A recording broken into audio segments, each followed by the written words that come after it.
Sir ઉત્ક્રાંતિમાં એવું નક્કી થયું, એવું થયું આપણો કોષ એ વાયરસ કરતા વધારે સક્ષમ હોય છે, સમૃદ્ધ હોય છે, તો આપણો ડીએનએ વાયરસ કરતા વધારે સમૃદ્ધિ વાળો હોય છે. તો 7મા ચેપ્ટરમાં એમાં એવું કે જયારે રિટ્રોવાયરસ આપણા શરીરમાં આવે કોષમાં, પછી રિવર્સ ટ્રાન્સક્રિપ્શન કરીને ડીએનએ બનાવે, પછી ડીએનએ આપણા કોષ કેન્દ્રમાં જઈને જોડાઈ જાય અને પછી ફેક્ટરી બની જાય કોષની.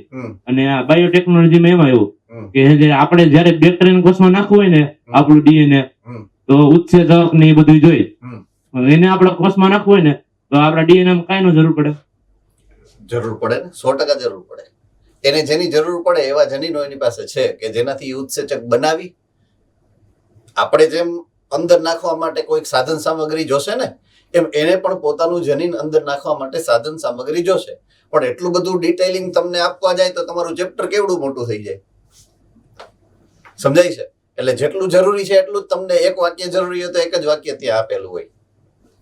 બરાબર છે? બાકી એને પણ જો જે કોષ, દાખલા તરીકે તમને એવું કીધું છે કે એઇડ્સ નો જે વાયરસ છે એ જ્યારે તમારા શરીરના કોઈ પણ, દાખલા તરીકે એક કોષ છે એની અંદર ઘૂસ્યો, એ કોષની અંદર ઘૂસે છે. દાખલા તરીકે એ કોષ છે તમારો લસિકા કોષ, બરાબર છે? ટી લસિકા કોષ. તો ટી લસિકા કોષ જીવંત કોષ છે, એની ફરતે કોષરસ પટલ છે જ.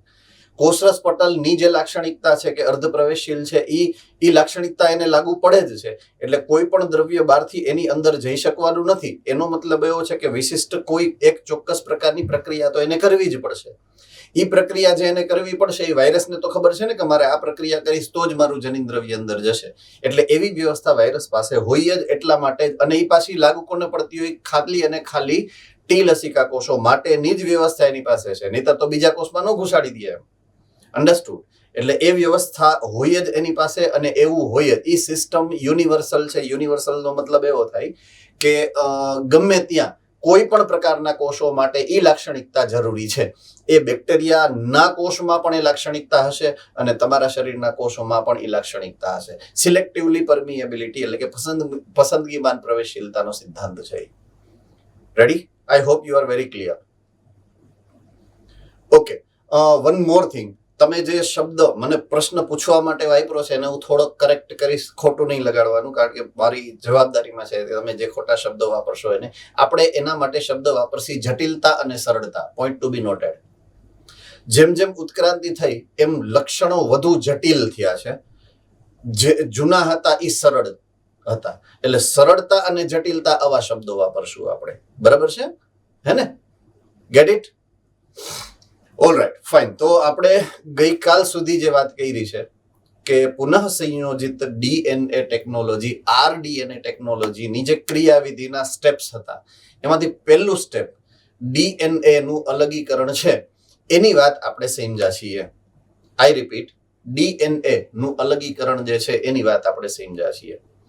ઓકે, આ વાતની અંદર આપણે જે મુદ્દો સમજ્યા છીએ એ મુદ્દો એવો હતો કે કોઈ પણ કોષ લેવાનો છે, કોષમાંથી અલગ અલગ એના જેટલા પણ દ્રવ્યો છે, કોષની અંદર જોવા મળતા ઘણા બધા પ્રકારના કાર્બનિક દ્રવ્યો હશે, કાર્બોદિત હશે, લિપિડ હશે, પ્રોટીન હશે, આરએનએ હશે. આ બધા જ દ્રવ્યોને પહેલા તો કોષ દિવાલનું વિઘટન કરી અને એક પછી એક આ દ્રવ્યોને તમે જ્યારે વિઘટિત કરશો ઉત્સેચકોની મદદથી, બરાબર છે, એટલે શુદ્ધ સ્વરૂપે તમને ડીએનએ મળશે. આ ડીએનએ જે શુદ્ધ સ્વરૂપે મળ્યું છે એ ડીએનએ ની અંદર, એ જે માધ્યમ છે એની અંદર તમે જ્યારે ઠંડો ઇથેનોલ નાખશો ત્યારે ડીએનએ તાંતણા તંતુઓ સ્વરૂપે અવક્ષેપિત થઈ અને તમે એને બહાર કાઢી શકો. સ્પુલિંગ ટેકનોલોજી જેને મેં કીધી હતી. તો આ સ્પુલિંગ ટેકનોલોજીથી તમે એ ડીએનએ ના તંતુઓને એ સંવર્ધન માધ્યમની અંદરથી કે ટેસ્ટ ટ્યુબ અહીંયા જે આપેલી છે એની અંદરથી તમે અલગ કરી શકશો. તો અહીંયા સુધી આપણે ગઈકાલે પૂરું કરેલું છે. હવે એક સ્ટેપ આપણે આગળ વધીએ છીએ સેકન્ડ સ્ટેપમાં. ઓકે, બીજા નંબરનું જે સ્ટેપ છે એ છે તમારા રિસ્ટ્રિક્શન ઉત્સેચક વાળું સ્ટેપ. કે તમને ડીએનએ મળી ગયો, બરાબર છે, ડીએનએ ને તમારે કોઈ એક નિશ્ચિત સ્થાનેથી કાપવાનો છે. ડીએનએ ને નિશ્ચિત સ્થાનેથી કાપવાનો છે. તો એના માટે આપણને ખબર છે કે આપણી પાસે એક ઉત્સેચક છે જેનું નામ છે રિસ્ટ્રિક્શન એન્ડોન્યુક્લિયસ ઉત્સેચક. આ રિસ્ટ્રિક્શન એન્ડોન્યુક્લિયસ ઉત્સેચક જે છે એ તમને મદદ કરે છે આ હેતુ માટે. ડીએનએ ને કાપવાના પરિણામ સ્વરૂપે ડીએનએ ના ટુકડા થઈ જશે. બરાબર છે. ઓલો જે પોઈન્ટ આગળ રહી ગયો હતો એ પોઈન્ટ હવે અહીંયા હું લઈશ ડિસ્કશનમાં કે કઈ રીતના ડીએનએ નું અલગીકરણ થાય છે.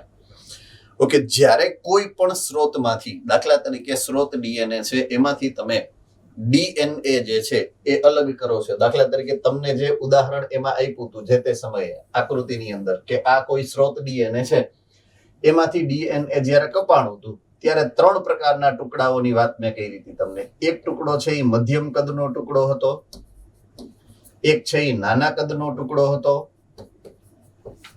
અને એક છે એ મોટા કદનો ટુકડો હતો.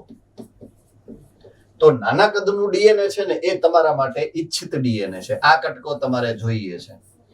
આ તમારે કામનું નથી અને આ પણ તમારે કામનું નથી. તો મધ્યમ કદનો ટુકડો છે, મોટા કદનો ટુકડો છે, એ તમારા માટે કોઈ કામનો નથી. તમારા માટે જે નાનામાં નાનું કદ છે એ ડીએનએ તમે ઈચ્છિત ડીએનએ તરીકે એમાંથી અલગ કર્યું છે.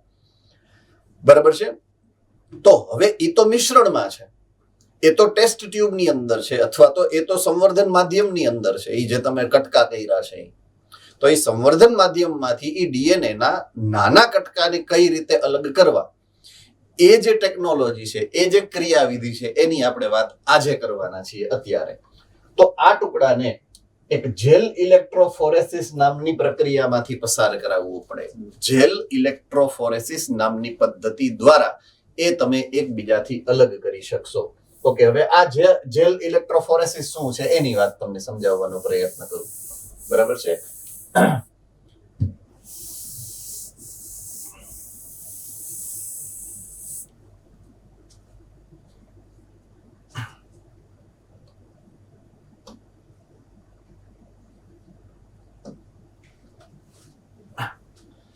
હવે એક ઇન્સ્ટ્રુમેન્ટ છે.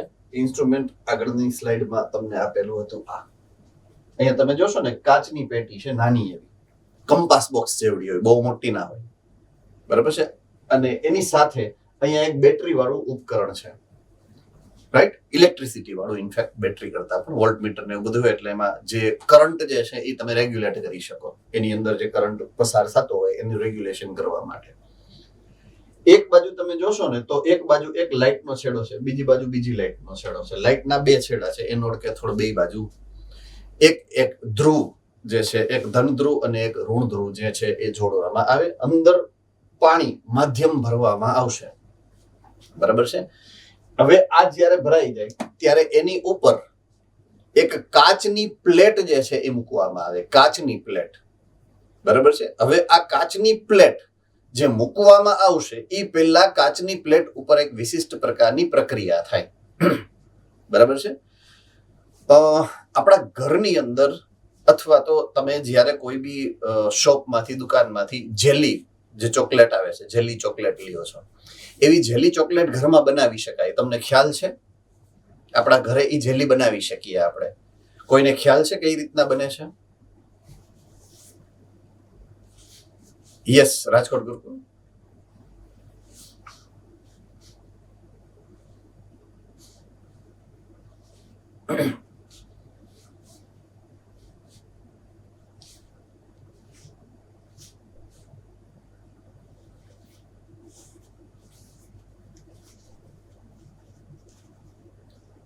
બરોડા 2 જ મિનિટ પહેલા એક સાંભળી લઈએ, પછી હું તમારી પાસે આવું છું જવાબ મેળવવા.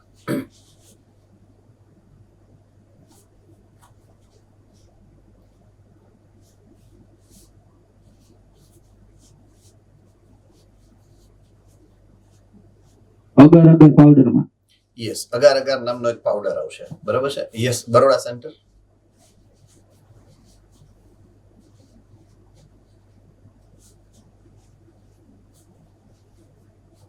સર આઈ થિંક જીલેટિન નામનો પાવડર આવે છે અને પાણીમાં નાખીને એને ગરમ કરવાનું, પછી એને ફ્રીઝ કરવાનું તો એ જેલી ફ્રી.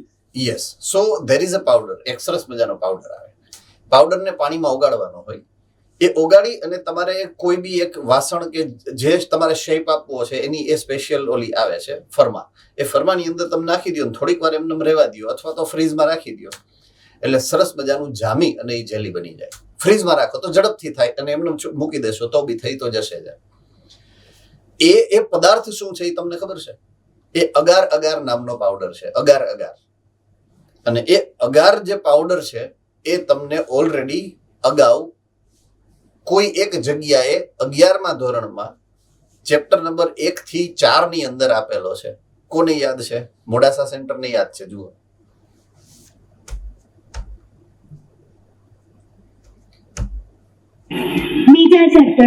બીજા ચેપ્ટરમાં ક્યાં આપેલું છે?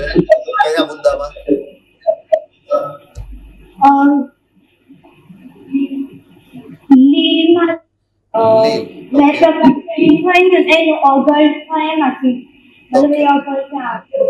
Right. Okay, anything else? Okay, Modasa centre turn off. Okay, બીજા કોઈની પાસે જવાબ આનો? ઓકે, રાજકોટ ગુરુકુલ ફરીથી. ચેપ્ટર 3 લીલમાં.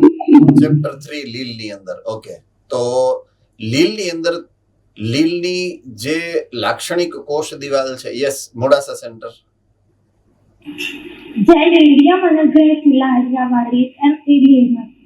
હા, ઓકે. સો કોષ દિવાલ, એની જે કોષ દિવાલ, એની ફરતે એક રક્ષણાત્મક આવરણ છે. પોઈન્ટ સમજવાનો એ છે, આ ચાઈ કરીને મેં લીધેલો મુદ્દો છે, ઇન્ટેન્શનલી મેં આ મુદ્દાને લીધો છે વચ્ચે. રાઈટ? શું કામ લીધો છે એ તમને સમજાવું. આદિકોષ કેન્દ્રી સજીવો, બેક્ટેરિયા, એનું ઉદ્ભવ સ્થાન શું છે?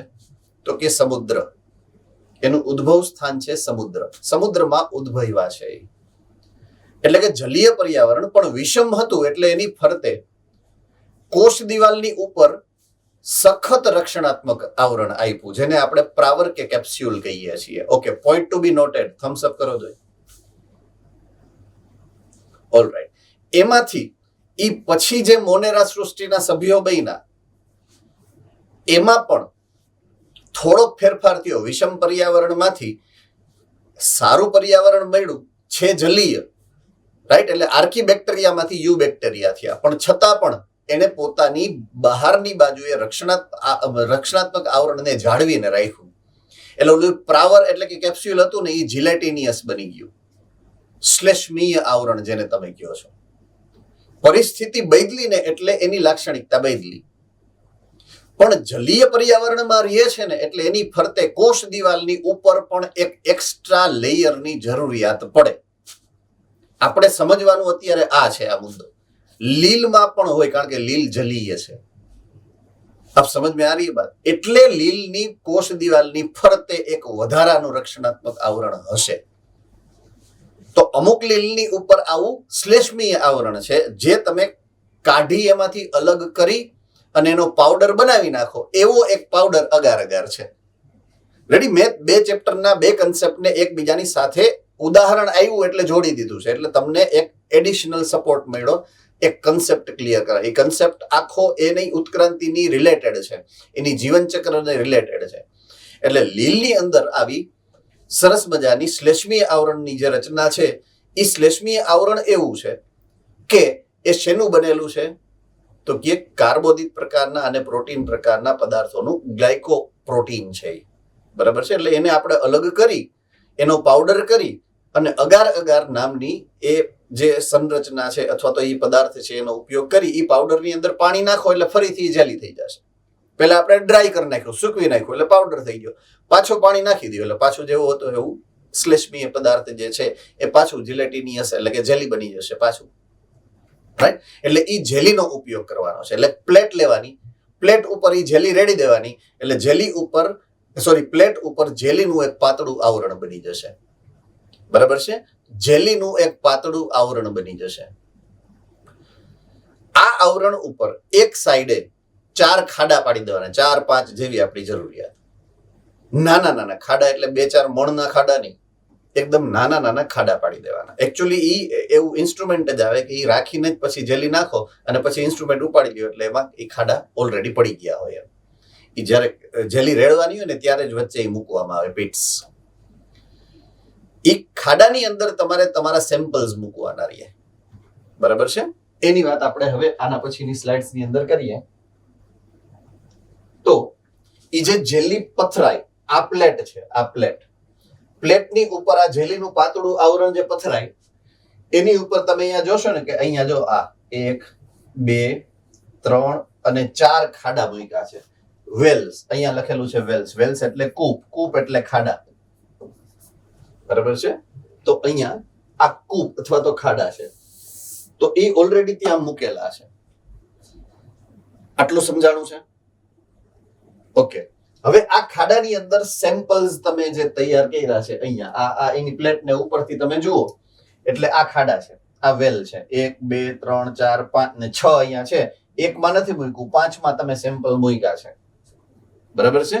તો આ સેમ્પલ્સ ના જે છેડે તમે સેમ્પલ્સ રાખો ને, જે છેડે સેમ્પલ નાખો ખાડા છે એ છેડે તમારે ઋણ વીજભાર ધરાવવાનો છે. ઋણ વીજભાર. જો આ જગ્યાએ ઋણ વીજભાર છે, જો અહીંયા ઋણ વીજભાર છે અને એની સામેના છેડે તમારે ધન વીજભાર કરવાનો છે.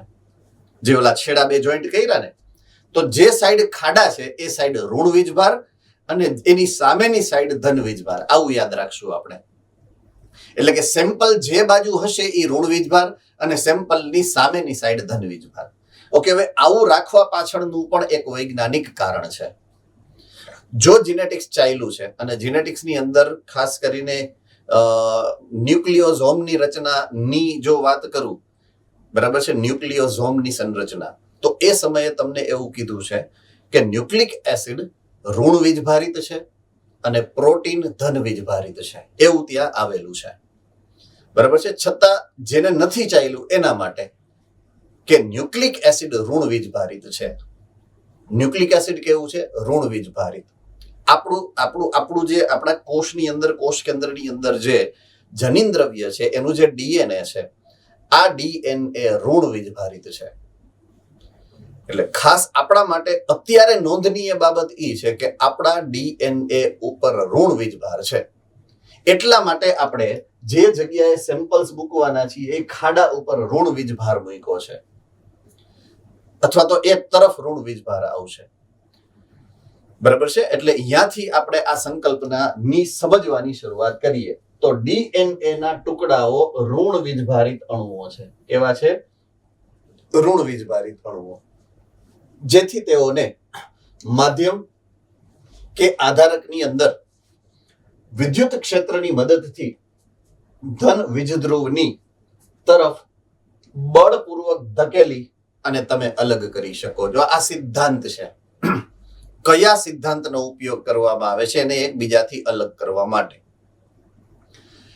તો જે અણુ ઋણ વીજભારિત છે એ ધન વીજભારિત છેડા તરફ આકર્ષાશે. બહુ સરળ સિદ્ધાંત છે ને આપણને ખબર છે. બરાબર છે?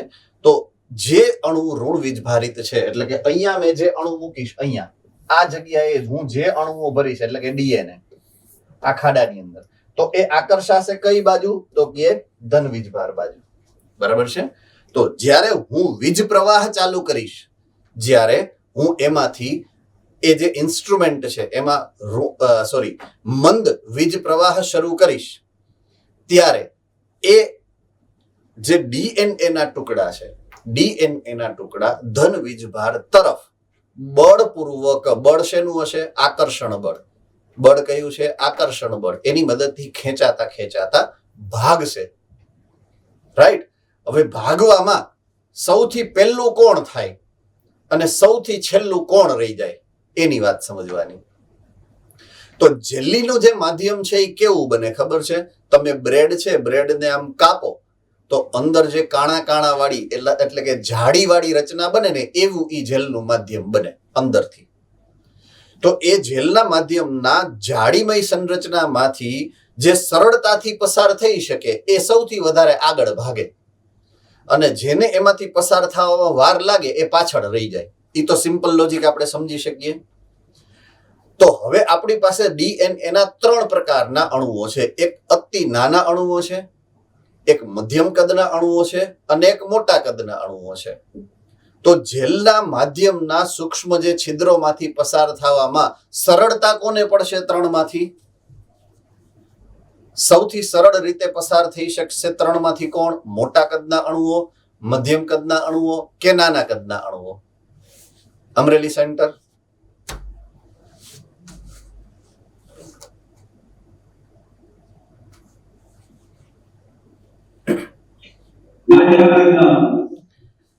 સોરી, નાના નાના કદના અણુઓ. ગુડ.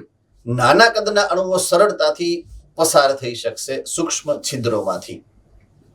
મોટા કદના હશે એને સૌથી વધારે તકલીફ પડશે અને નાના કદના સૌથી વધારે સરળ રીતે પસાર થઈ શકે. મધ્યમ કદના અણુઓ વચ્ચે રહી જશે, હાવ આગળ નહીં થાય અને હાવ પાછળ નહીં રહી જાય.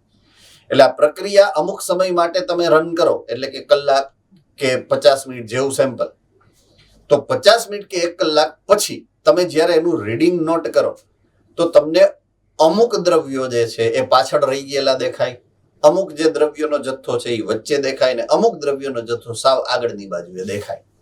રાઈટ? એટલે એ પ્રમાણે એનું જે છે અલગીકરણ થઈ શકે છે. આજકાલ યસ કોણ હતું ઈ? એટલે આના ઉપરથી રાજકોટ group. હા બોલ. એટલે આના ઉપરથી એવો અંદાજ મારી હતી કે જેના કેવું બેઝ પેર જેમાં ઓછી સૌથી આગળ હોય. અંદાજ નહીં, એ જ હકીકત છે. એ અંદાજ નથી, ઇફેક્ટ છે. રાઈટ? જેમાં બેઝ પેરની સંખ્યા નાની હશે એનું કદ નાનું એટલે સરળતાથી પસાર થાય. સિમ્પલ. હે ને? સો ઈ અંદાજ નથી, ઇફેક્ટ છે.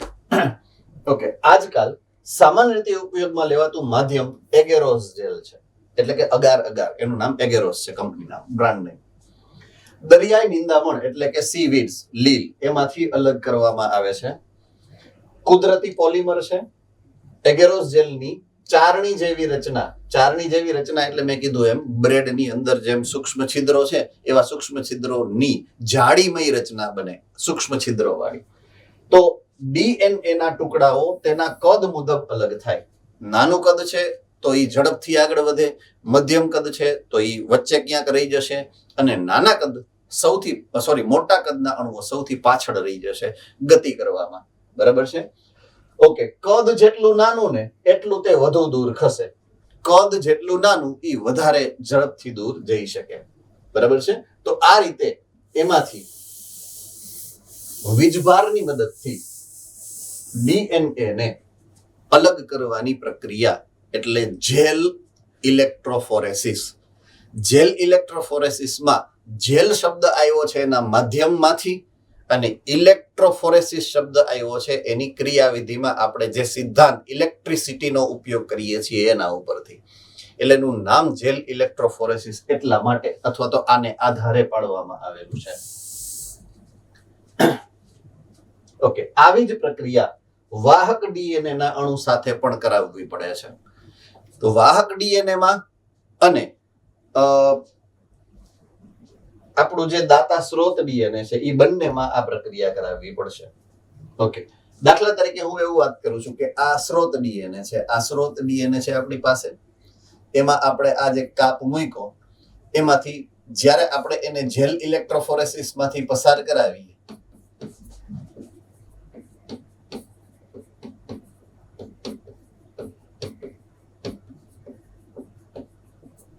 તો પ્લેટની અંદર, દાખલા તરીકે આ પ્લેટ છે એવું આપણે માની લઈએ છીએ. તો આ પ્લેટની અંદર આ એક ખાડો કર્યો, બીજો ખાડો કર્યો, ત્રીજો ખાડો કર્યો, એમાં સેમ્પલ ભર્યું. તો અમુક સમય પછી 1 કલાક 2 કલાક પછી તમે જ્યારે રીડિંગ લેવા બેસશો ત્યારે થશે એવું કે તમને 3 જગ્યાએ આવા પટ્ટા મળશે. 1 પટ્ટો, 2 પટ્ટા અને આવા 3 પટ્ટા મળે છે. અહીંયા પણ 3 પટ્ટા મળશે, અહીંયા પણ 3. જેટલા સેમ્પલ કર્યા છે એ બધામાં 3 પટ્ટા મળશે તમને. આ એમાંથી આ જે પહેલો પટ્ટો છે ને એ પહેલો પટ્ટો આ નાનું કદ ધરાવતા ડીએનએ છે, જે આપણા કામના છે, કારણ કે આ ઈચ્છિત ડીએનએ છે તમારા માટે, જે તમારે અલગ કરવું છે, ઈચ્છિત ડીએનએ છે. આ બે છે એ તમારા કામના આમાં નથી, એટલે તમે આને અલગ કરશો, આ કટકાને અલગ કરશો જેલ ઇલેક્ટ્રોફોરેસિસ દ્વારા.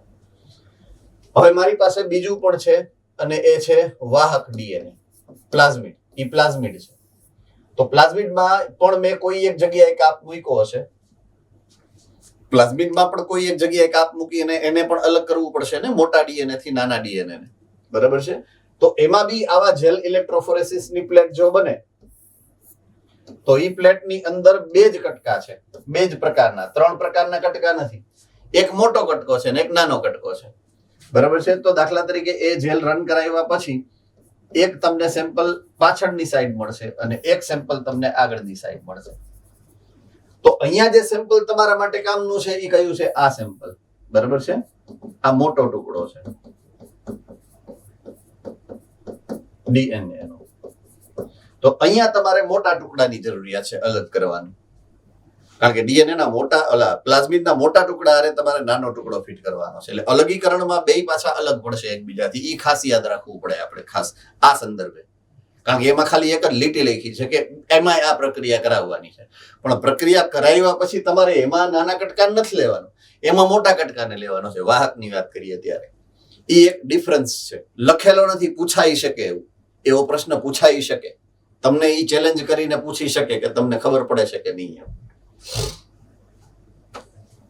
ઓકે, હવે એ પ્રમાણે જે અલગ કરેલું ડીએનએ હશે એ અલગ કરેલા ડીએનએ માં એવા બેન્ડ કહેવાય, એને ટેકનિકલ ભાષામાં, બાયોટેકનોલોજી ભાષામાં એને બેન્ડ કહેવાય.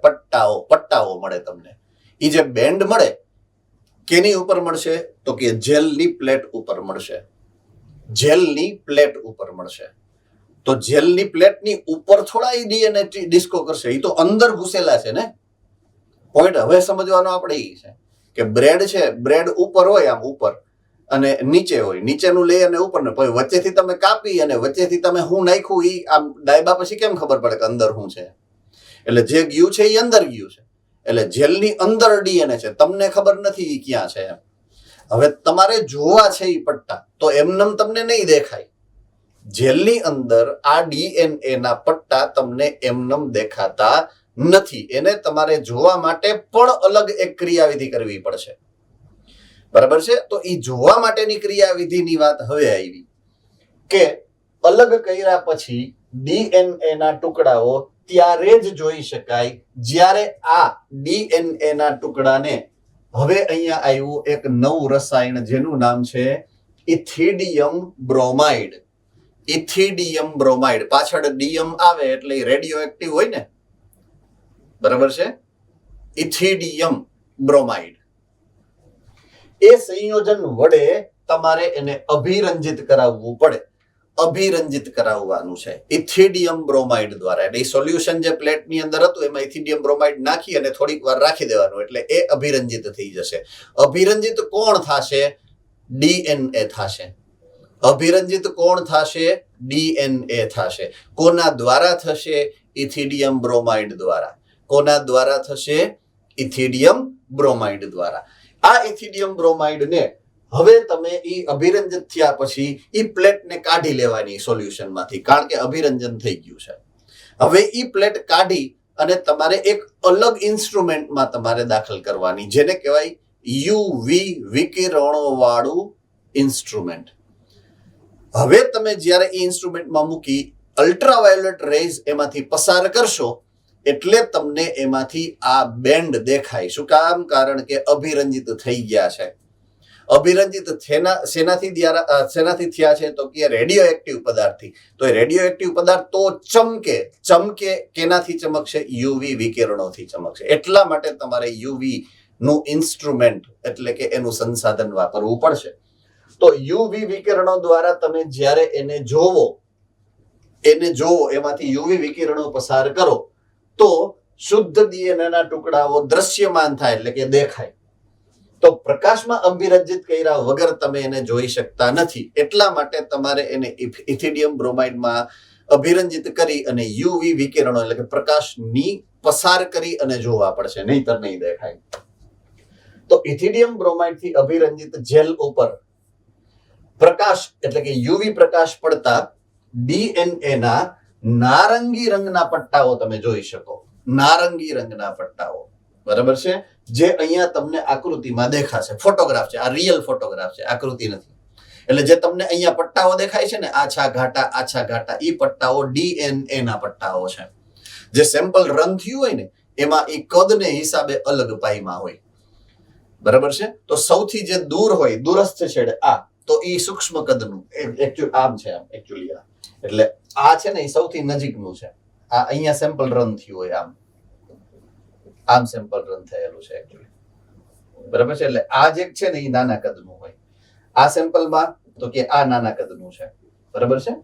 તો એ પ્રમાણે તમે નાના અને મોટા ટુકડાઓને અલગ કરી શકો. જોઈ અહીંયા દેખાય છે કે ક્યાં કોણ છે અને કેટલું છે એમ. તમે તો સેમ્પલ કેમાંથી લીધું હોય, ટેસ્ટ ટ્યુબમાંથી કે પાત્રમાંથી લીધું હોય, એમાંથી થોડુંક સેમ્પલ માઇક્રો પીપેટ થી આવ્યું, એટલે ઈ માઇક્રો લીટર ની અંદર હોય સેમ્પલ, માઇક્રો લીટરમાં ઈ સેમ્પલિંગ એની અંદર ગયું હોય. તો કયા સેમ્પલમાં કયા ટુકડા વધારે કે ઓછા હોય એ કઈ તમે નક્કી ન કરી શકો, કારણ કે ઈ તો દ્રાવણમાંથી ગયું હોય એટલું આવે. એટલે દરેક પટ્ટા એક સમાન મળશે એવું નહીં બને. શું કામ નહીં બને એનું કારણ મેં તમને સમજાયું. તમને એમ લાગે ને કે આમાં કેમ આ બધું અલગ અલગ છે, સેમ્પલ તો બધું એક જ આવ્યું છે, બરાબર છે. એટલે પણ આનો મતલબ આવો થાય, રાઈટ. એટલે તમે જે સેમ્પલમાંથી નમૂના લ્યો છો, એકમાં અમુકમાં મોટા ટુકડાઓ વધારે ગયા હોય, અમુકમાં મધ્યમ કદના ટુકડાઓ વધારે ગયા હોય, અમુકમાં સૂક્ષ્મ કદના ટુકડાઓ વધારે ગયા હશે. એટલે એ પ્રમાણે એના આ સેમ્પલની અંદર આ પટ્ટાઓનું વેરિએશન હોઈ શકાય, ભલે સમાન સેમ્પલ છે તો પણ, બરાબર.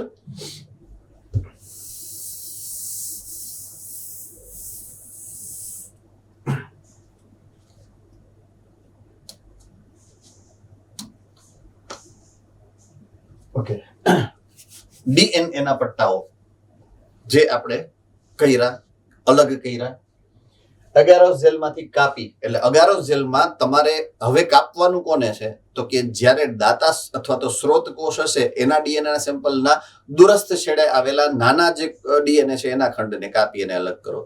અને જો વાહક ડીએનએ હશે તો એને નજીકનો જે કટકો છે, એટલે કે મોટા ડીએનએ વાળો કટકો છે, એને તમે કાપીને અલગ કરો છો. તો ડીએનએ ના પટ્ટાને એગેરોસ જેલમાંથી કાપી અને બહાર કાઢવામાં આવે, એટલે કે અલગ કરવામાં આવે. તો જેલના ટુકડાઓથી અલગ કરવામાં એને આવશે. અને આ પ્રક્રિયા અલગ કરવાની છે એના માટે એક નવો શબ્દ આવ્યો, છાલન. છાલન એટલે છાલ ઉતારવી એવું નથી કરવાનું, બરાબર. અહીંયા છાલન એટલે ઈ ડીએનએ ના જેલીમાંથી ઈ કટકો કાપી ત્યાંથી દૂર કરી અને અલગ કરવો, એને છાલન કર્યું કહેવાય. આ બટેકાની છાલ ઉતારવાની વાત નથી, બરાબર છે. એટલે એને આની સાથે ન જોડવું, ટૂંકમાં કવિ એવું કહેવા માંગે. તો આ રીતે શુદ્ધ કરવામાં આવેલા ડીએનએ ના ટુકડાઓને હવે ક્લોનિંગના વાહક સાથે જોડી અને આરડીએનએ તૈયાર કરવામાં આવશે, બરાબર છે. કારણ કે તમારી પાસે હવે બે પ્રકારના સેમ્પલ્સ હતા અને એમાંથી બેમાંથી તમે ડીએનએ ને અલગ કરી નાખ્યું.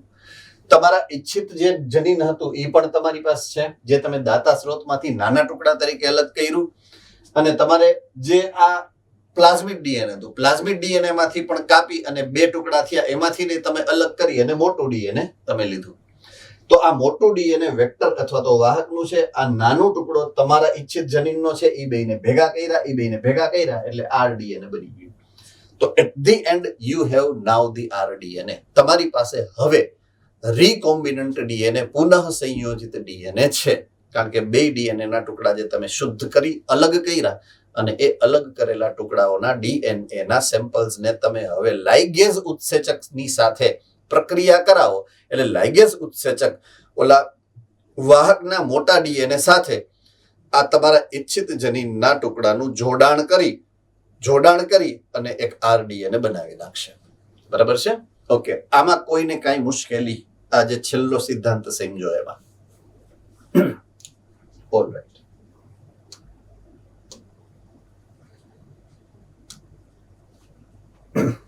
अब आ रही है एक अलग मस्ती की बात, उसको बोलते हैं पीसीआर, जनीनोનું પ્રવર્ધન. રાઈટ, જનીનોનું પ્રવર્ધન એટલે નોર્મલ સામાન્ય ભાષામાં કહું ને તો બહુગુણન, કોપી કરવી. રાઈટ, જનરલી શું હોય કે કોઈ પણ જનીન, જનરલી શું હશે, કોઈ પણ જનીન ડીએનએ નો નાનો કટકો છે. આઈ રિપીટ, જનીન ડીએનએ નો નાનો કટકો છે. તો એની પાસે ઓઆરઆઈ એટલે કે સ્વયં જનન ઉત્પત્તિ સ્થાન નથી. તો એ પોતાની રીતે બહુગુણન પામી શકતું નથી, એવું આપણે અગાઉ શીખ્યા છીએ. એની સામે જો આખું ડીએનએ હશે, આખું ડીએનએ તો ડીએનએ પાસે એક ઓરી સ્થાન છે, રાઈટ? પણ અહીંયા તો આપણે શું કર્યું છે? ડીએનએ ને કાપી ટુકડા અલગ કરી નાખ્યા છે. તો હવે એની મેળાએ બહુગુણન કરવાની ક્ષમતા ગુમાવી બેઠું છે. પણ છતાં આપણે જો આપણી જરૂરિયાત છે અને એ જ જનીનનો નાનો કટકો છે, સહી ફરક ન્યુક્લિક એસિડનો, હું જનીન નથી બોલતો અત્યારે, ન્યુક્લિક એસિડનો કોઈ પણ નાનો ટુકડો હશે, એ આરએનએ હશે તો પણ અને ડીએનએ હશે તો પણ આપણે એનું બહુગુણન કૃત્રિમ ક્રિયાવિધિ દ્વારા કરાવી શકીએ છીએ. પોઈન્ટ ટુ બી નોટેડ.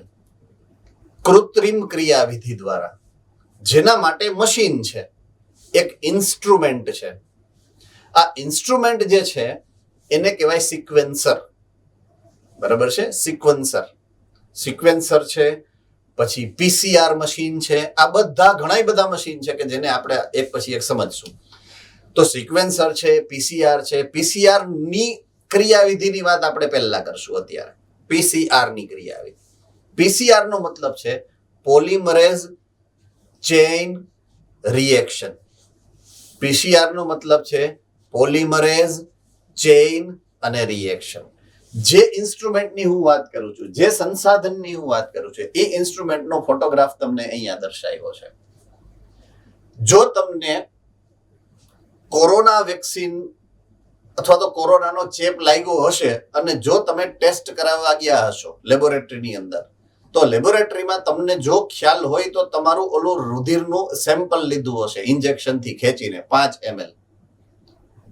કોને દીધું છે એવું સેમ્પલ? હાથ ઉપર કરો જોઈએ. કોરોનાની ટેસ્ટ કોઈ નથી કરાવી? આરટીપીસીઆર? ભૂંડા લાગો છો, ભૂંડા. આરટીપીસીઆર નથી કરાવી કોઈ?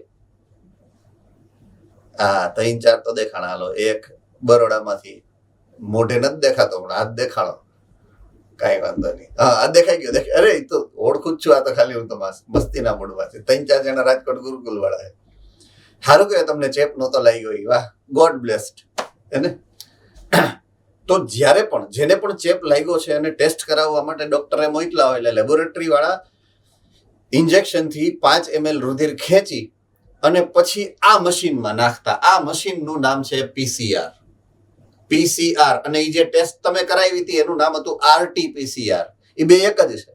આરટી તો ઇન્સ્ટ્રુમેન્ટનું નામ છે કે જે કંપનીએ બનાવ્યો, રિયલ ટાઈમ નામની કંપની, એટલે RTPCR, real time PCR, real time polymerase chain reaction. મૂળ તો ઈ આ જ હતું, મશીન તો આ જ હતું. જો કોઈએ જોયું હોય લેબોરેટરીની અંદર તોની વાત છે. બરાબર છે? એ પીસીઆર જ થતું. આની અંદર જો આ જે છે, આ નાની નાની એક પ્લાસ્ટિકની વાયલ હોય. વાયલ એટલે ટેસ્ટ ટ્યુબ, પણ પ્લાસ્ટિકની હોય, એકદમ નાની હોય, સૂક્ષ્મ. એ વાયલની અંદર તમારા બ્લડના સેમ્પલ નાખી આ ઇન્સ્ટ્રુમેન્ટની અંદર નાખી દઈએ, ઇન્સ્ટ્રુમેન્ટનું ઢાંકણું બંધ કરી દઈએ અને પછી એની પ્રક્રિયા એની મેળાએ થાય. ખાલી સ્વિચ દાબવાની હોય. પ્રક્રિયા આખી એની મેળાએ થાય અંદર. તો હવે અંદર પ્રક્રિયા કઈ થાય અને એ શું છે, એનો સિદ્ધાંત શું, એની વાત આપણે કરવાની છે. રેડી? તો આ જે આખી પ્રક્રિયા છે એમાં આ પીસીઆર નું અર્થઘટન પહેલા અહીંયા કર્યું છે. પોલિમરેઝ ચેઇન રિએક્શન કહેવાય. Polymerase chain reaction. ઓકે, દાખલા તરીકે હું વાત કરું, મારી પાસે એક ડીએનએ છે. ડીએનએ છે એ ન્યુક્લિક એસિડ નો પોલિમર છે. પોલિમર છે. શું છે? ન્યુક્લિક એસિડ નો પોલિમર છે. તો મારે એના ઉપરથી બીજો પોલિમર જ બનાવવાનો છે. એક પોલિમર છે મારી પાસે, એવો મારે બીજો પોલિમર બનાવવાનો છે. એક પોલિમરમાંથી બીજો પોલિમર બનાવવો છે. એના માટે મારે જે ઉત્સેચક જોઈએ, ઉત્સેચક, એ ઉત્સેચક છે પોલિમરેઝ. શું કામ ઉત્સેચકને મેં પોલિમરેઝ નામ આપ્યું છે? કારણ કે એ પોલિમર બનાવે છે. શું બનાવે છે? પોલિમરેઝ. પોલિમર બનાવશે, પોલિમરેઝ. હવે પોલિમરેઝ નામ ક્યાંથી આવી ગયું ખબર પડી ગઈ? Hands up. પોલિમરેઝ નામ ક્યાંથી આવ્યું ખબર પડી ગઈ? ઓકે. બનાવે છે શું? શૃંખલા.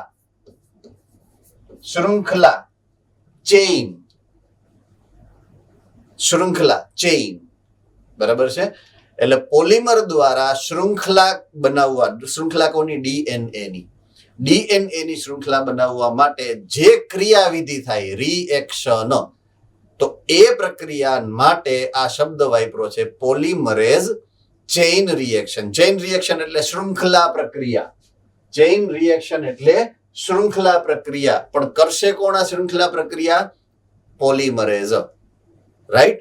જો મારે ડીએનએ ની શૃંખલા બનાવવી છે તો મારે ઉત્સેચક વાપરવો પડે ડીએનએ પોલિમરેઝ, અને જો મારે આરએનએ ની શૃંખલાની કોપી કરવી છે તો મારે જે ઉત્સેચક વાપરવાનો છે એ છે આરએનએ પોલિમરેઝ.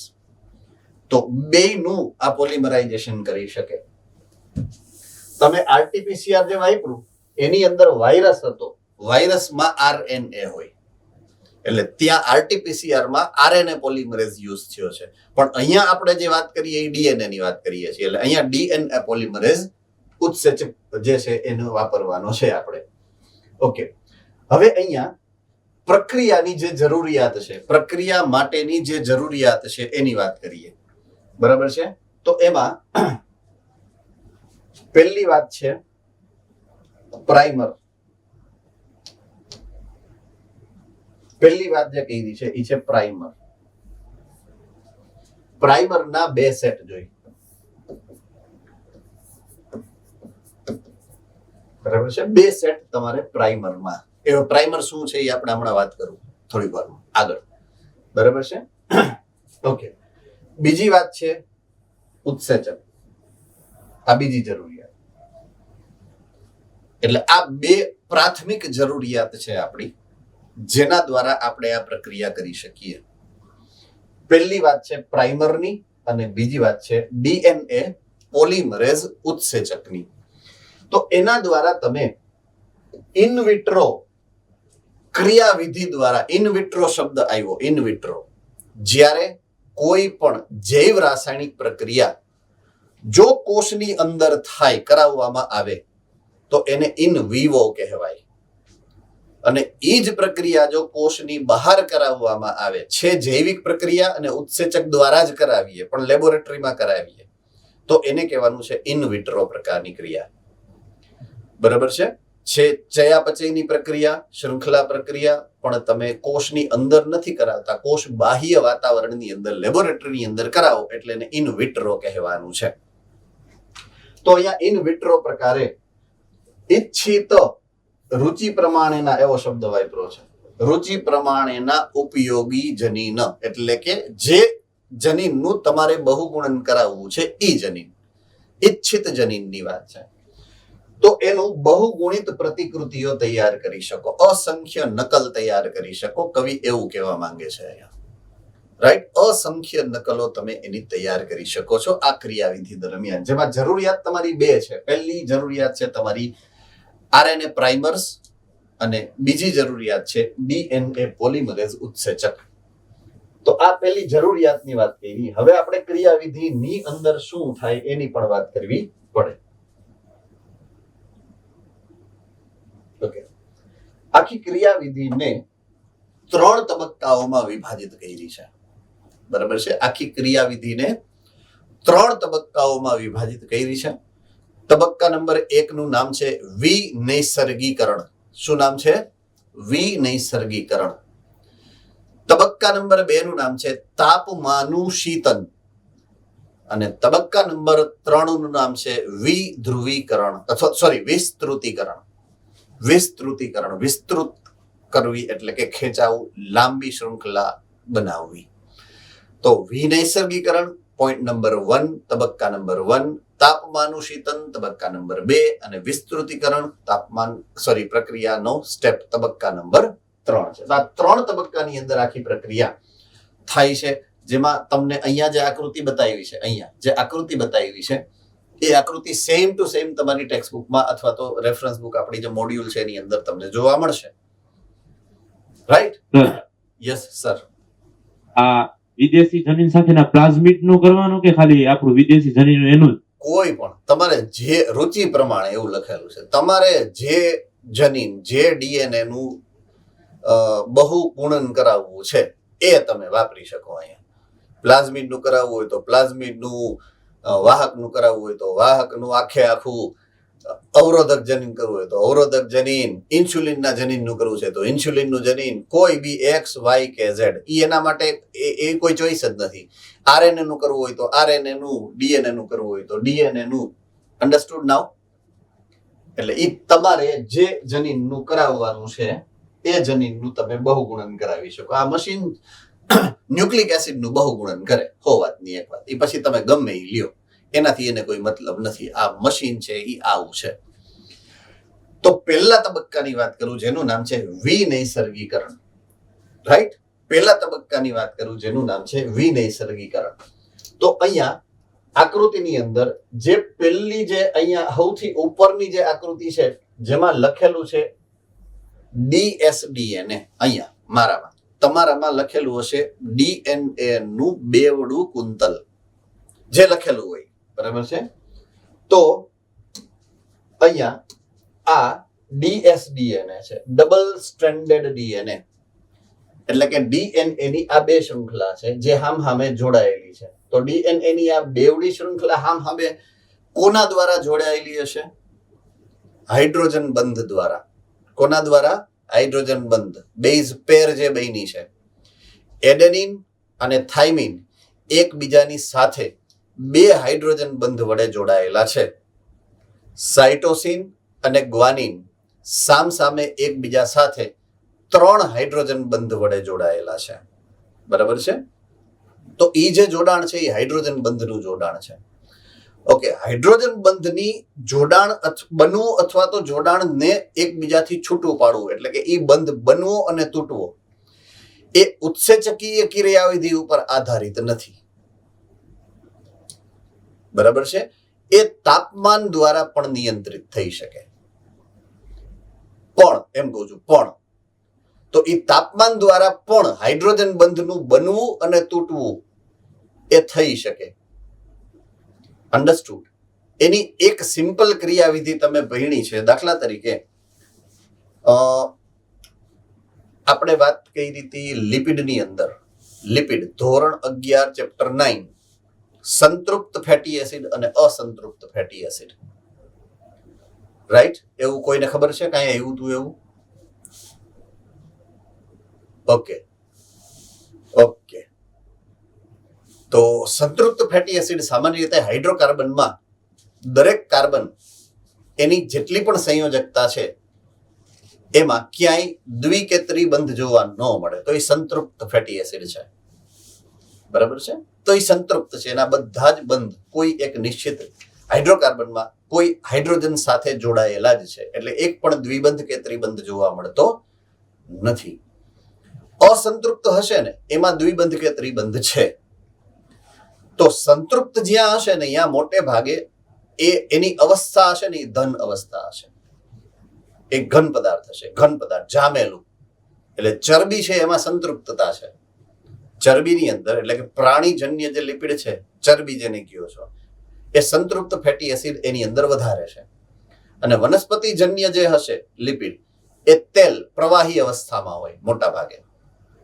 એમાં અસંતૃપ્ત ફેટી એસિડ વધારે હોય. એમાં અસંતૃપ્ત ફેટી એસિડ વધારે હોય. બરાબર?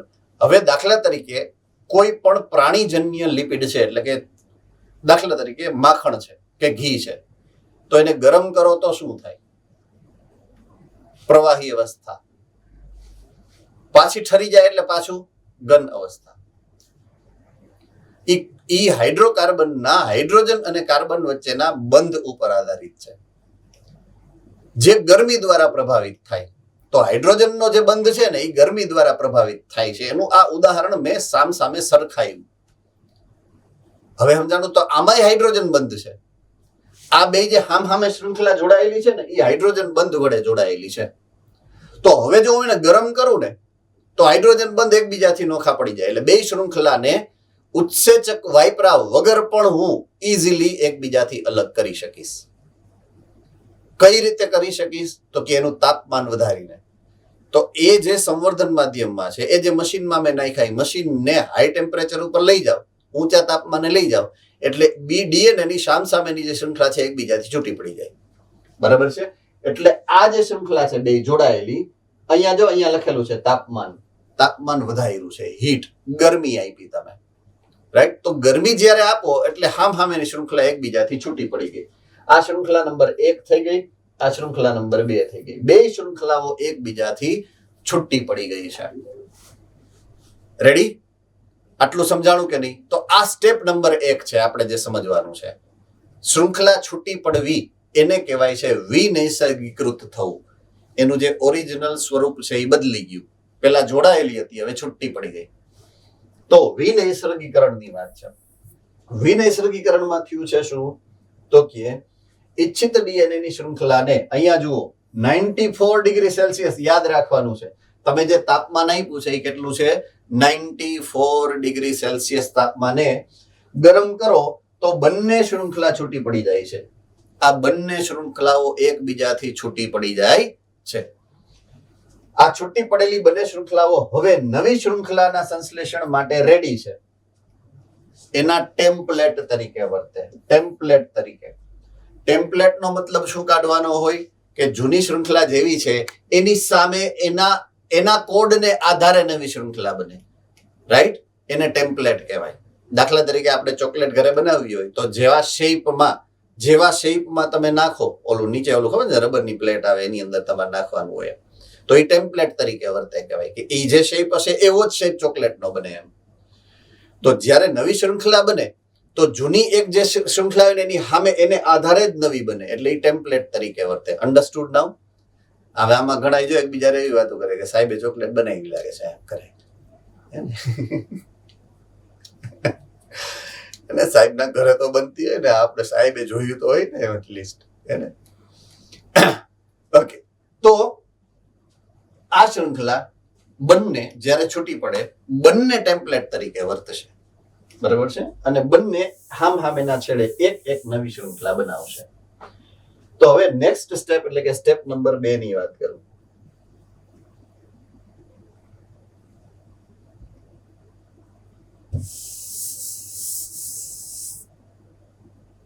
ઓકે,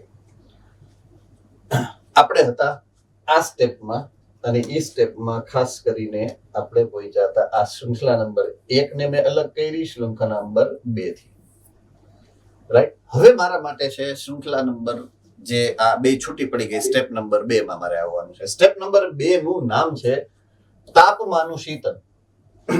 તાપમાનું શીતન. તાપમાન જે ઊંચું આપ્યું એને શીતન એટલે ઠારવાનું. 95 ડિગ્રી સેલ્સિયસ જે આપ્યું ને ટેમ્પરેચર, એને પાછું લઈ લેવાનું, નોર્મલ સામાન્ય તાપમાને લઈ આવવાનું છે. પણ એ શેના માટે કરવું પડે એની વાત કરીએ છીએ હવે, બરાબર છે? તો તમારે હમણાં આગળની નહીં એના પહેલાની સ્લાઇડમાં એવું આવ્યું હતું કે RNA પ્રાઇમર એવો શબ્દ આવ્યો હતો. પ્રાઇમર આવો શબ્દ આવ્યો હતો, જે 2 પ્રકારના પ્રાઇમર વાપરવા પડે એવું શબ્દ આવ્યો હતો. ઓકે, હવે પહેલું તો પ્રાઇમર એટલે શું એની વાત કરું તમને. આઈ રિપીટ, પ્રાઇમર એટલે શું એની વાત કરું. તો એ એકદમ નાનો ન્યુક્લિક એસિડનો ટુકડો છે. આમ અપ્રોક્સિમેટલી 6 થી 8 બેઝ થી બને. બેઝ પેર થી નહીં, બેઝ થી બને, બરાબર છે? એટલે એમાં ન્યુક્લિયોટાઇડ ના એકમની સંખ્યા સામાન્ય રીતે 6 થી 8 હોય એવડો નાનો ટુકડો ઓલિગો ન્યુક્લિયોટાઇડ કહેવાય. એને ઓલિગો એટલે 2 થી વધારે અને 10 થી ઓછી સંખ્યા હોય ને ઓલિગો કહેવાય, ઓલિગોમર. મોનોમર એટલે 1 ની સંખ્યામાં અણુ હોય, ડાયમર એટલે 2 ની સંખ્યામાં હોય, અને 2 થી વધુ 10 સુધી હોય ને ત્યાં સુધીને ઓલિગોમર કહેવાય. એટલે ટ્રાઇમર પણ ઓલિગોમર કહેવાય, ટેટ્રામર ને ઓલિગોમર કહેવાય, પેન્ટામર ને ઓલિગોમર કહેવાય. અબ સમજ में आ रही है बात? એટલે ઓલિગો શબ્દ જ્યાં આવશે એનો મતલબ છે કે જ્યારે અણુઓની સંખ્યા પોલિમરમાં 3 થી 10 સુધીની હોય તો એને ઓલિગોમર કહેવાનો છે. તો એવો ઓલિગોમર છે આ. કોનો? ન્યુક્લિક એસિડનો ઓલિગોમર છે, રાઈટ? RNA નો પાછો, DNA નો નહીં, કારણ કે સિંગલ શૃંખલા હોય, ડબલ શૃંખલા નો હોય. એટલે RNA પ્રાઇમર કહેવાનો છે. RNA પ્રાઇમર કહેવાનો છે આને આપણે, રાઈટ? આ RNA પ્રાઇમર ની જરૂરિયાત શું એની વાત કરું કે વાય ઇટ ઇઝ રિક્વાયર્ડ, શું કામ જરૂરી છે, તો એક યુનિવર્સલ એટલે કે સાર્વત્રિક નિયમ છે. આઈ રિપીટ, એક યુનિવર્સલ એટલે કે સાર્વત્રિક નિયમ છે. જ્યારે પણ મારે ન્યુક્લિક એસિડનું સંશ્લેષણ કરાવવું છે, કુદરતી રીતે કરાવવું કે કૃત્રિમ રીતે કરાવવું, ન્યુક્લિક એસિડના સંશ્લેષણની શરૂઆત સૌથી પહેલા જે ટુકડાથી થાય એ ટુકડાનું નામ છે આરએનએ પ્રાઇમર. બરાબર છે. આરએનએ પ્રાઇમરનો ટુકડો ઓલા ટેમ્પલેટ સાથે જોડાઈ અને પછી જ આગળ નવા સંશ્લેષણની શરૂઆત થાય. આ નિયમ છે, રાઈટ? એટલે બે શૃંખલા જે છૂટી પડી ને, શૃંખલા નંબર 1 જો અહીંયા છે, શૃંખલા નંબર 2 જો અહીંયા છે, બેયના એક છેડે, જો આ છેડે અહીંયા આરએનએ પ્રાઇમર જોડાણો, અહીંયા આ જોડાણ દર્શાવે છે આરએનએ પ્રાઇમર, અને અહીંયા આ છેડે આરએનએ પ્રાઇમર જોડાણો, રાઈટ? હવે ઈ જ છેડે શું કામ જોડાણો એની પાછળનું પણ એક સાયન્સ છે. અહીંયા જ શું કામ અલગ અલગ, આમ બાજુ આ અહીંયા શું કામ નો જોડાણો, આ અહીંયા શું કામ નો જોડાણો, એ પાછળ પણ વિજ્ઞાન છે, એની પાછળ પણ એક સિદ્ધાંત કામ કરે છે. મૂળભૂત રીતે જ્યારે પણ ન્યુક્લિક એસિડની સંશ્લેષણની શરૂઆત થાય, પોઈન્ટ ટુ બી નોટેડ, બહુ ઇમ્પોર્ટન્ટ નિયમ છે, તો સંશ્લેષણ હંમેશા એની જે દિશા છે એ દિશા છે એ 5 પ્રાઇમ થી 3 પ્રાઇમ ની દિશામાં થાય. આઈ રિપીટ, સંશ્લેષણની દિશા, ન્યુક્લિક એસિડના સંશ્લેષણની જે દિશા છે એ 5 પ્રાઇમ થી 3 પ્રાઇમ ની થાય. હવે 5 પ્રાઇમ અને 3 પ્રાઇમ શું છે એ આપણને ખબર છે, ન્યુક્લિક એસિડ જ્યારે ભણ્યા હતા ચેપ્ટર નંબર 9 ધોરણ 11 માં ત્યારે. બરાબર છે.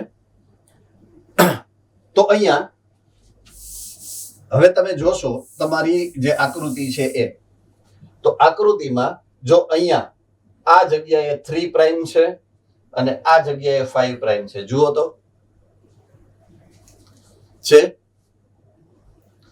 ઓકે, બીજા નંબરની જે નીચેની શૃંખલા છે એમાં આ છેડે 3 પ્રાઇમ છે અને આ છેડે 5 પ્રાઇમ છે. હવે નવું ડીએનએ જે બને, નવું ડીએનએ, નવી સંશ્લેષણની શૃંખલા, એ 5 પ્રાઇમ થી 3 પ્રાઇમ હોવી જોઈએ. કઈ હોવી જોઈએ? 5 પ્રાઇમ થી 3 પ્રાઇમ. એટલે હું હવે ઉપરના ટુકડાની વાત કરું તો ઉપરના ટુકડાના જો આ છેડે, જો મારી પેન છે એ છેડે કયો છે ભાગ? 3 પ્રાઇમ નો, રાઈટ? તો 3 પ્રાઇમ ની સામેનો છેડો કયો આવે? આ 5 પ્રાઇમ, રાઈટ? તો 5 પ્રાઇમ થી આગળ આ દિશામાં એનું સંશ્લેષણ થઈ શકે. અન્ડરસ્ટુડ નાઉ? બરાબર છે. એટલા માટે પ્રાઇમરને મારે ઈ ભાગમાં અથવા તો ઈ છેડે ફિટ કરવો પડે, અહીંયા જ ફિટ થાય. બરાબર છે. અને સામે નીચેની શૃંખલાની વાત કરું તો નીચેની શૃંખલામાં આ છેડો 3 પ્રાઇમ નો છે, એટલે એની શરૂઆત હંમેશા અહીંયાથી કરવી પડે તમારે, કારણ કે તો જ સામેનો છેડો, આ સામેના છેડા ઊંધા હોય એકબીજાથી, તો 5 પ્રાઇમ થી આગળ તમે 3 પ્રાઇમ તરફ જઈ શકો. તો આ દિશા નિશ્ચિત એટલા માટે છે કે આમ જ રાખવી પડે તમારે, કારણ કે નિયમ છે કે 3 પ્રાઇમ ટુ 5 પ્રાઇમ જે છે એની સામે તમે નવી શૃંખલા બનાવો તો એ 5 પ્રાઇમ થી 3 પ્રાઇમ તરફ જાય, અને નિયમ એ છે કે નવી શૃંખલા 5 પ્રાઇમ થી 3 પ્રાઇમ તરફ જ બને છે. રેડી? ઓકે. હવે મારે તાપમાનનું શીતન શું કામ કરવું પડ્યું એની ઉપર આવું છું. તો ઓલા આરએનએ પ્રાઇમરને જો ડીએનએ ના ટેમ્પલેટ સાથે જોડવું છે તો ઓલા હાઈ ટેમ્પરેચરે જોડાય નહીં, હાઇડ્રોજન બંધ ન જડાય. એટલે હાઇડ્રોજન બંધ બનાવવા માટે મારે તાપમાનનું શીતન કરવું પડે છે. બરાબર છે. તો બંને ટેમ્પલેટ ઉપર 3 પ્રાઇમ ના છેડે આરએનએ પ્રાઇમરને જોડવા માટે મારે તાપમાનને પાછું સામાન્ય તાપમાને લઈ આવવું પડે છે. બરાબર છે. તો એ તાપમાન મારે કેટલા ડિગ્રીએ લઈ આવું છું? તો કે 52 ડિગ્રી સેલ્સિયસે લઈ આવું છું. આ મશીનની અંદર ઈ ટેમ્પરેચર કેટલા ડિગ્રીએ પાછું આવે? 52 ડિગ્રી સેલ્સિયસે પાછું આવે. યસ. ડીએનએ પોલિમરેઝ પ્રોટીન રહ્યો એટલે બધા તાપમાને નો વિઘટન ન પામી જાય. આવવા તો દે, અહીંયા સુધી ભોગવા તો દે મને મારા વાલા. બરાબર છે. તો 52 ડિગ્રી સેલ્સિયસે તમે એને લઈ આવ્યા એટલે આરએનએ પ્રાઇમર જે છે એ હવે બંને ટેમ્પલેટ શૃંખલામાં જોડાણ પામી ગયો છે. રાઈટ? હવે તમારે જવાનું છે સ્ટેપ નંબર 3 માં, ત્રીજા નંબરના સ્ટેપમાં. બરાબર છે? ત્રીજા નંબરના સ્ટેપને કહેવાય વિસ્તૃતીકરણ. વિસ્તૃતીકરણનો મતલબ એમ છે કે દાખલા તરીકે આ ઉપરની શૃંખલા છે, અહીંયા આ એક ન્યુક્લિયોટાઇડ ઉમેરો, બીજો ન્યુક્લિયોટાઇડ એને જોડ્યો, ત્રીજો નાખ્યો, જોડ્યો, ચોથું નાખ્યું, જોડ્યો, પાંચમું નાખ્યો, જોડ્યો, છઠ્ઠો, એમ કરતા કરતા આખી શૃંખલા લંબાતી જાય અને બનતી જાય, લંબાતી જાય, વિસ્તૃતીકરણ પામે બેય જગ્યાએ, ઉપરની બાજુએ ટેમ્પલેટમાં અને નીચેની બાજુના ટેમ્પલેટમાં. બંને ટેમ્પલેટ ઉપર આ ક્રમિક રીતે એક પછી એક ન્યુક્લિયોટાઇડ ઉમેરાતા જાય અને એ ન્યુક્લિયોટાઇડ જે છે એ નવા ડીએનએ તરીકે નવી શૃંખલા બનાવતા જાય. બરાબર છે? તો વિસ્તૃતીકરણની અંદર તમારી જરૂરિયાત શું છે? તો કે ન્યુક્લિયોટાઇડ. તો સંવર્ધન માધ્યમમાં તમારે ન્યુક્લિયોટાઇડના અણુઓ ઉમેરવા પડે. હા કે ના? હા કે ના? ઓકે. ન્યુક્લિયોટાઇડના અણુઓ તમે ઉમેર્યા. ન્યુક્લિયોટાઇડના અણુઓ ઉમેરો એટલે ડાયરેક્ટલી ન્યુક્લિયોટાઇડ ખાવા ન મંડાય.